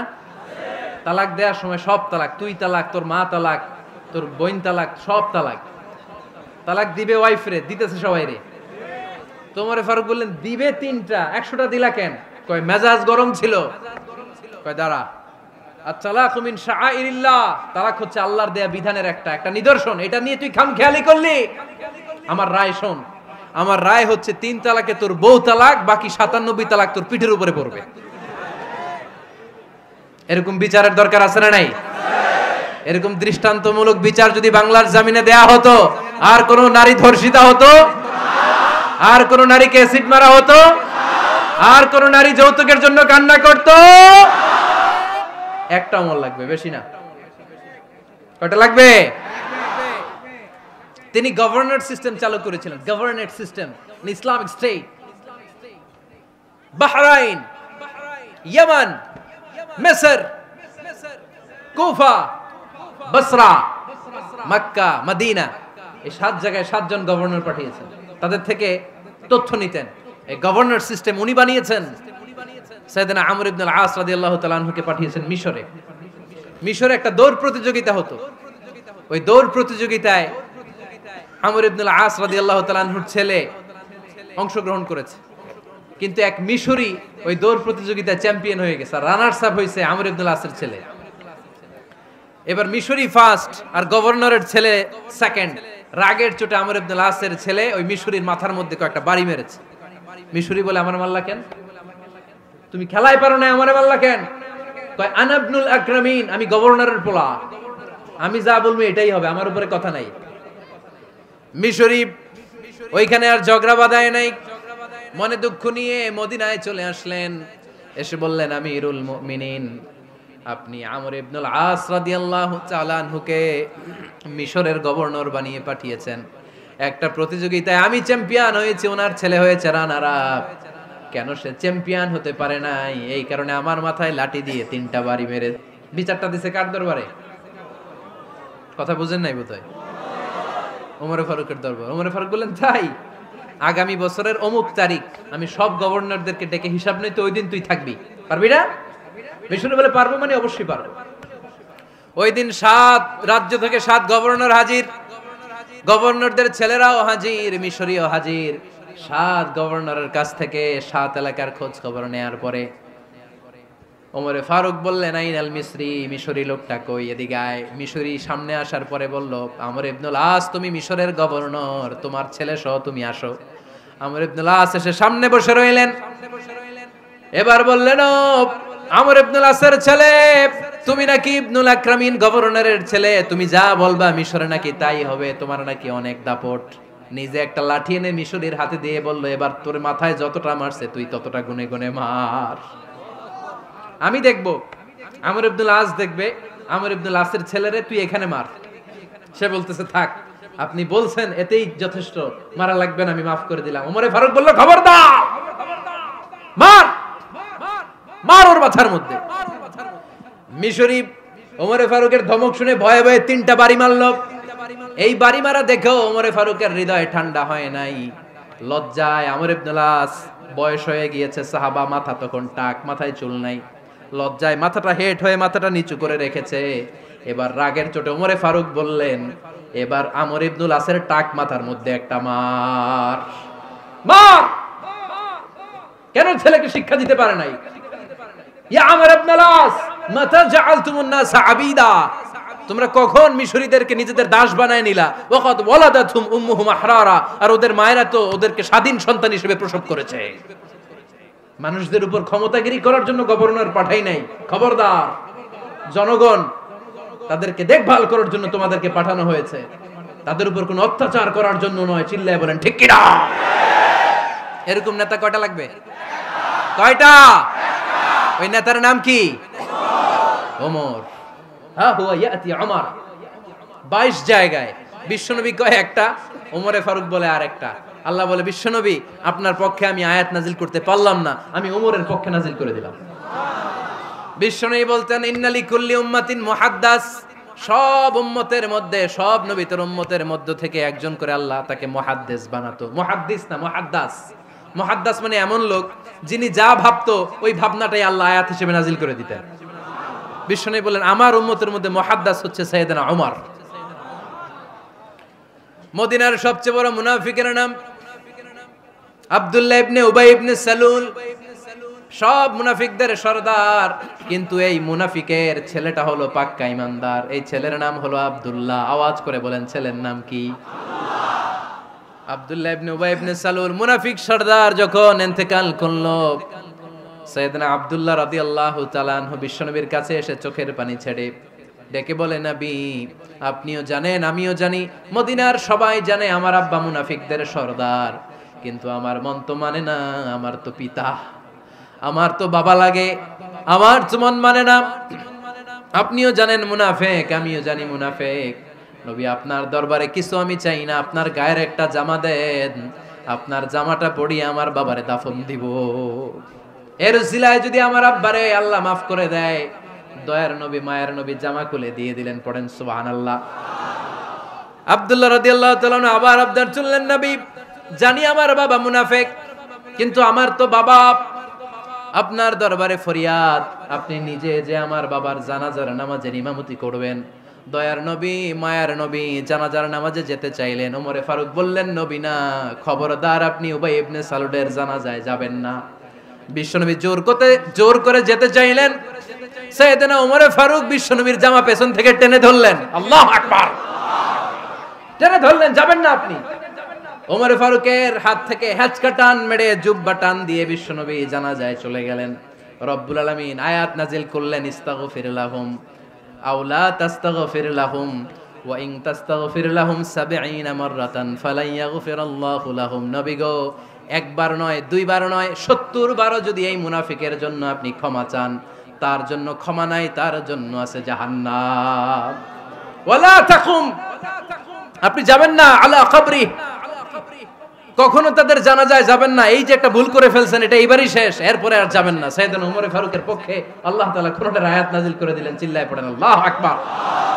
এভাবে 22টা জায়গায় ওমর ফারুক যা বলেছে, এটা নিয়ে একটা আলাদা আলোচনা হইতে হবে, আলাদা একটা আলোচনা লাগবে যে 22টা আয়াতে আল্লাহ তাআলা বিশ্বনবীর পক্ষে কোরআনের আয়াত নাজিল না করে সাইয়েদনা ওমর ফারুকের পক্ষে আয়াত নাজিল করেছেন। চিল্লায় পড়েন সুবহানাল্লাহ। ওই ওমর ফারুককে আমাদের মডেল বানানোর দরকার আছে না নাই? ওই ওমরে ফারুকের জীবনী আমাদের ছেলে মেয়েদেরকে পড়ানোর দরকার আছে না রে? আমাদের ভবিষ্যৎ প্রজন্ম এগুলো জানে না। ওরা সালমান খান দেখে বড় হয়, ওরা শাহরুখ খান দেখে বড় হয়, ওরা ঋত্বিক রোশনকে দেখে বড় হয়। ওরা মনে করে যে এরাই বড় সুপার হিরো। আমাদের যে কত বড় সুপার হিরো আছে এরা জানেই না। নতুন প্রজন্মের কর্ণকোহরে সাইয়েদনা ওমরে ফারুকের ইতিহাস পৌঁছে দেওয়ার দরকার আছে না নাই? ওমরে ফারুকের ইন্তেকালের ঘটনাটা বলেই আমরা মুনাজাতের দিকে যাব। শুনবেন? শুনতে চান? উনি স্বপ্নে দেখলেন একটা লাল মোরগ ওনাকে 3টা ঠোকর মেরেছে। কয়টা? উনি জুমার নামাজে, জিলহজ মাসের শেষ সপ্তাহে জুমার নামাজে বললেন যে একটা লাল মোরগ 3টা ঠোকর মেরেছে।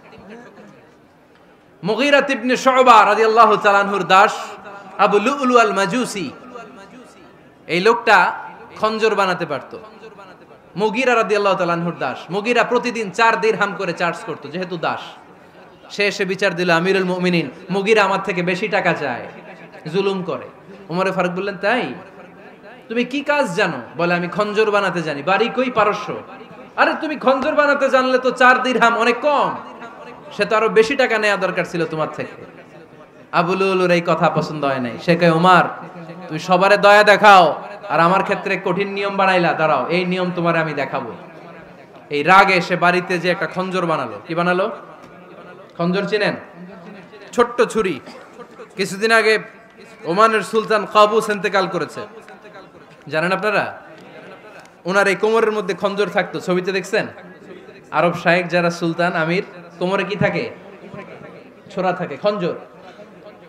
সে বাসায় যে একটা খঞ্জর বানালো, যেই খঞ্জরের 2 মাথা, লাহু রাসান ওয়া মাকবাদাতুহু ফি ওয়াসাতি, আর ধরার হ্যান্ডেলটা মাঝখানে, এদিকেও ছুরি এদিকেও ছুরি, যাতে এইভাবে এইভাবে মারা যায়। সে ধার দিতে লাগলো আর বলল, ওমর দাঁড়াও, তোমারে আমি দেখাবো।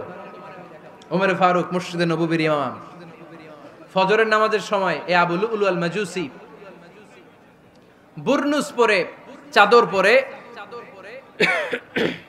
লুকিয়ে লুকিয়ে, সে অগ্নি উপাসক, মুমিন নয়, ওমরে ফারুককে অ্যাটাক করার জন্য গেলেন মসজিদে নববীতে। ওয়াকানু ইউসাল্লুনা বিগালাস, তখন ওনারা অন্ধকারে নামাজ পড়তো। নামাজের সময় যখন হলো, লুকিয়ে লুকিয়ে প্রথম কাতারে ওমরে ফারুকের পিছনে মুয়াজ্জিনের পাশেই দাঁড়ালেন, হাতে খঞ্জর, একামত হলো। ওমরে ফারুক সালাত শুরু করলেন, ফজরের সালাত, আল্লাহু আকবার, নামাজ শুরু করলেন, সূরা ফাতিহা বললেন। আরেকটা সূরা যখন পড়তে যাবেন, ইন দ্য মিন টাইম আবু লুলু এই খঞ্জর নিয়ে ওমরে ফারুকের বুকের মধ্যে 3টা স্টেবিং করলেন। একটা মারলেন নাভির নিচে, মারার সাথে সাথে পাকস্থলী কেটে গেল। আরেকটা মারলেন পাজরে, পাজর ছিঁড়ে গেল। 3টা মারার পরে ওমরে ফারুক বললেন, কাতালানি আল কালব, এক কুকুর আমাকে মেরে ফেলেছে। পেছন থেকে এক সাহাবীকে টান মেরে সামনের দিকে নিয়ে গেলেন, তুমি নামাজের ইমামতি করাও। আর ওমরে ফারুককে বাকিরা ধরাধরি করে পেছনে নিতে আরম্ভ করলেন। আর এই আত্মাই আক্রমণ যে করেছে, সে কাতারের মাঝখান দিয়ে যেতে আরম্ভ করলো আর 2 দিকে ছুরি মারতে আরম্ভ করলো। 13 জন সাহাবীর গায়ে ছুরি মেরেছে, 7 জন সাহাবা স্পট ডেথ, জায়গায় মৃত্যু। এই ভয়ঙ্কর অবস্থা দেখে এক সাহাবী বুরনুস, এক ধরনের জুব্বা আছে মাথাওয়ালা, অনেকে জ্যাকেট পরছেন না এরকম মাথাওয়ালা, লম্বা জুব্বা আছে, আরবরা শীতে পরে মাথাওয়ালা, এই মাথাওয়ালা জুব্বা বের করে এক সাহাবী জালের মতো তার দিকে উড়ায় মারলো। ওই বুরনুসের মধ্যে পেঁচিয়ে আবু লুলু মাটিতে পড়ে গেল আর সুইসাইড করে ফেললো, নিজের বুকে নিজে মেরে আত্মহত্যা। যেই সাহাবীকে ইমামতির জন্য দাঁড় করালেন, উনি ছোট্ট সূরা দিয়ে, প্রথম রাকাতে সূরা আল কাউসার, দ্বিতীয় রাকাতে সূরাতুল ইখলাস দিয়ে নামাজ শেষ। ওমরে ফারুক বেহুশ। ওমরে ফারুক কি? হ্যাঁ, বেহুশ। সবাই কান্নাকাটি করতেছে, সবাই দেখতে গেলেন, এখন হুঁশ ফিরে না। মুখের মধ্যে, মুখ খুলে রাষ্ট্রের চিকিৎসক মুখের মধ্যে দুধ দিলেন, ওই নাভি দিয়ে দুধ বের হয়ে যায়, পাকস্থলী কেটে ওখান দিয়ে দুধ বের হয়ে যাচ্ছে। তারা বলল, ওনারে বাঁচানো সম্ভব না, দেখেন হুঁশ ফিরে কিনা। হুঁশ ফিরলে ওনার পরে কে আমির হবে, উনি যেন প্যানেল ঠিক করে দিয়ে যায়। সবাই তাকিয়েছে ওমরে ফারুকের চোখের দিকে। আল্লাহর মেহেরবানিতে ঘন্টা খানিক পরে উনি চোখ খুললেন। চোখ খোলার পরেই বলেন নাই, ও মা আমি মরে যাই। চোখ খোলার পরে উনি বলেন নাই, কে মারলো আমারে। চোখ খোলার পরে উনি বলেন নাই, আমার পরে নেতা কে হবে। চোখ খোলার পরে সর্বপ্রথম কথাটি ছিল, আসল্লান নাস, আমার নেতৃত্বে যে ফজরের নামাজটা শুরু হয়েছিল, এটাকে ঠিকমতো তোরা পড়েছিলি? আমার নেতৃত্বে যে ফজরের জামাত শুরু হয়েছিল, সেটা ঠিকঠাক মতো সমাপ্ত হয়েছিল কিনা আগে বল। আসল্লান নাস, নামাজটা হয়েছে কিনা বল। সুবহানাল্লাহ কইতে পারলেন না? This is Omar, hour super hero. নেতা অনেকগুলো লাগে না, এরকম নেতা একটাই যথেষ্ট, যে গোটা বিশ্বকে কাঁপায় দিতে পারে। চিল্লায় বলো ঠিক কিনা? আমরা চাই আমাদের ছেলেগুলো ওমরে ফারুকের মতো বড় হোক। আমরা চাই আমাদের ছেলে মেয়েগুলো খাব্বাব, খুবাইব, সাইয়েদনা আলী, উসমান, আবু বকর রাদিয়াল্লাহু তাআলা আনহুর অনুসরণে বড় হোক, ঠিক কিনা? আমরা একটা ওমর চাই, যিনি আমাদেরকে সালাতের শিক্ষা দিয়ে গিয়েছেন, ইন্তেকালের আগে বলেছেন সাল্লান নাস। এজন্য আমরা যেন নামাজ কখনো নষ্ট না করি। আল্লাহর জমিনে দিন বাস্তবায়নে আসাদ্দুহুম ফি আমরিল্লাহি ওমর রাদিয়াল্লাহু তাআলা আনহুর মতো এত কঠোর কেউ ছিলেন না। তাই দিন বাস্তবায়নে আমরা যেন কাউরে ছাড় না দেই। সবার আগে আল্লাহর দিন, সবার আগে আল্লাহর কোরআন, সবার আগে আমার ইসলাম, ঠিক কিনা? চাইলেই কেউ এদেশ থেকে ইসলামরে মিটাই দিতে পারবে না। যে দেশে আল্লাহু আকবার ধ্বনির সাথে সাথে সূর্য উঠে যায়, আল্লাহু আকবার ধ্বনির সাথে সাথে সূর্য ডুবে যায়, সে দেশে আর কিছু থাকবে না থাক, আমার ইসলাম থাকবেই। আর কিছু থাকবে না থাক, আমার কোরআন থাকবেই। সে ইসলামের সাথে থাকতে রাজি আছেন তো? কোরআনের সাথে থাকতে রাজি আছেন তো?